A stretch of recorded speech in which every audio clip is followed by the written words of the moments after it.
Salut! După 2 zile de alergătură, iată că am reușit să ne întâlnim cu cei de la Riot Games. L-am alături de mine pe Travis George, Senior Producer, Riot Games. Hi, and thank you for having us. Oh, it's my pleasure. What comes after Diana? Do you plan a new champion, perhaps balances? Well, actually at Gamescom here, we're actually showing off 2 new champions, our next 2 upcoming champions. One is Rengar, who's his theme is he's a lion, he's the ultimate predator, and he plays great in the jungle. He's got a lot of cool abilities like a pounce out of brush. He's got a what we call a ferocity system, which is essentially a combo point system that allows him to stack up and build things and then do extra enhancements to his abilities. So we're actually showing him, and he's playable here today. He'll be our next champion, and then the champion after that we're showing also is named Syndra, the Dark Sovereign. She's actually a very interesting, mechanically AP mage.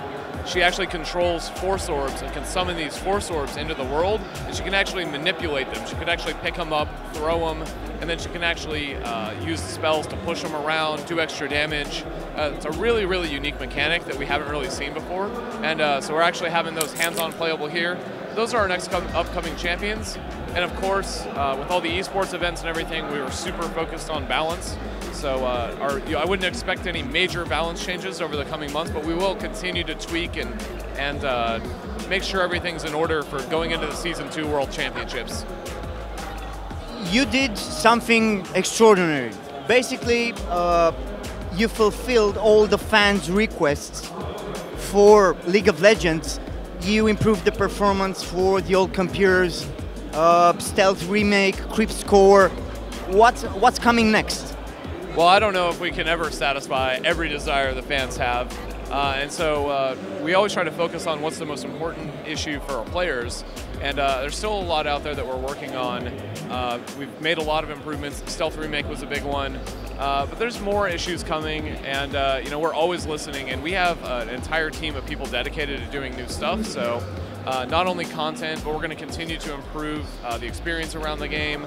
Season 3 will be coming up the beginning of next year, and so that's going to be a huge event for our players, and it's going to change the way that the product and the game and the esports scene around it, it's going to change it in a really significant way that we can get into more later, but that's a huge effort for us, and we're really excited about that. So, but we're always listening also, because I don't think we could ever fulfill every request. So we just try to listen and try to work on the most important stuff.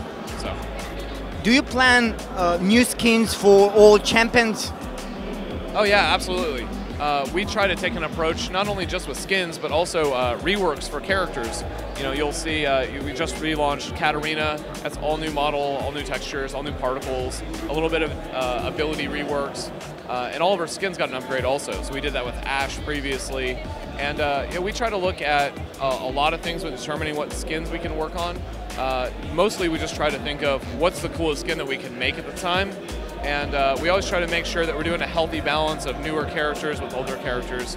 Because we know that even just because a character's old doesn't mean anybody loves them any less than newer characters. So we always try to make sure that we've got a healthy balance there. Pro gaming events without League of Legends are without food, are like food without condiments, okay? So what do you prepare for the next year, for 2013? Can you tell us something about perhaps Season 3, perhaps other events? Oh, absolutely. We're here at the EU Regional Finals for Season 2, which has already been an awesome event so far, and we've still got another day with the finals and the 3rd place match tomorrow. The reason this is really significant is not just because that the top 3 teams will go to the World Championships for Season 2 in October, where there's a $2 million prize purse on the line, so that's pretty significant. But the top 3 teams will be granted an invitation into the Championship Series, which is the new top-tier professional circuit that we're starting in Season 3. The exciting things about this are that it's going to be Riot operated. It's going to feature the top 8 teams from each region, so EU, NA, and the rest of the world, competing in regularly scheduled matches during the week. So there's going to be like a regular season, much more like traditional sports you would have, kind of football league. And we're still going to maintain our relationships with all the valuable partners that we have, such as ESL, to be able to put on, continue to operate the Challenger circuit. And this is actually a really critical thing for us in Season 3, because it's not so much that there's not amateur, there's actually 2 pro leagues. It's just more akin to Series 1 or Series 2 in any kind of football league. You know, and there'll be relegation periods, so top teams from the Challenger circuit can move up. Bottom teams have to continue to fight in the championship series to stay in. So we're really excited about that. It's going to offer fans and enthusiasts and spectators a lot more regular scheduled, entertaining, highly competitive League of Legends. So we're really excited about that.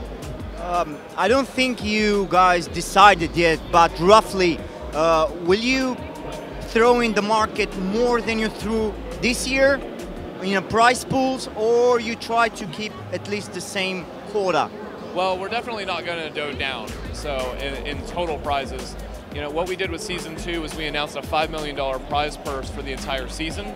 So even at this tournament, as an example, the E-Regional Finals, you know, we're doing $150,000, which is at Season 1 championships last year, we did $100,000. So that's really great, but we can spread it out more and foster more and more competition everywhere.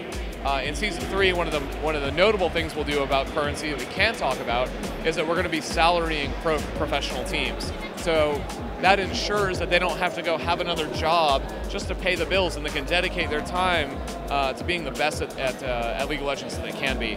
So, but for Season 3 total prize purse, we don't have that exact number yet. We actually don't know yet.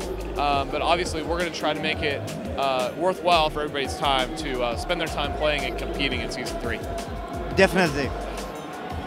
Is there any chance we could see Riot employees streaming their own games? I mean, it would be so interesting to see you guys playing your own game. Well, actually, several Rioters actually do stream their own games. If you go to Twitch or Owned at any given point, you may see a couple Rioters on there. I know Rivington streams occasionally. I know Freak streams occasionally. And there's more people that around the office that do. And also, we just play on the normal live services. So, I mean, I play on NA and EUS. I know a lot of people play on Europe. Sometimes we actually have several people in the home office that play exclusively on EUNE and EUW. So yeah, it's out there. It's more. There's no policy at Riot against it. It's more of I think sometimes Rioters can be a little shy when they do that, because there's a lot of really great players out there. So with the fans, for the fans. Yes. Yes. I know League of Legends is a 24/7 project. But have you considered doing something else besides League of Legends? And if yes, another MOBA game, a different genre? Well, I mean, we're all gamers, so we all play everything that's around. We're very aware of what's happening in gaming space, and we're just fans of gaming. That's why we do what we do. And the one thing I will say is that, you know, our name is Riot Games, plural, not Riot Game. But right now, with the growth and support of League of Legends, we're still pretty much 100% focused on League of Legends for the time being.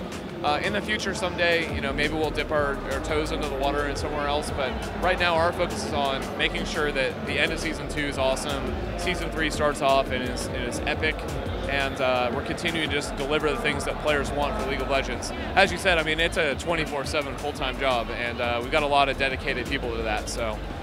Someday, but right now it's all. Thank you for your time. Yeah. Hey everybody, my name's Travis George and I'm a senior producer at Riot Games. Jugatse wa League of Legends.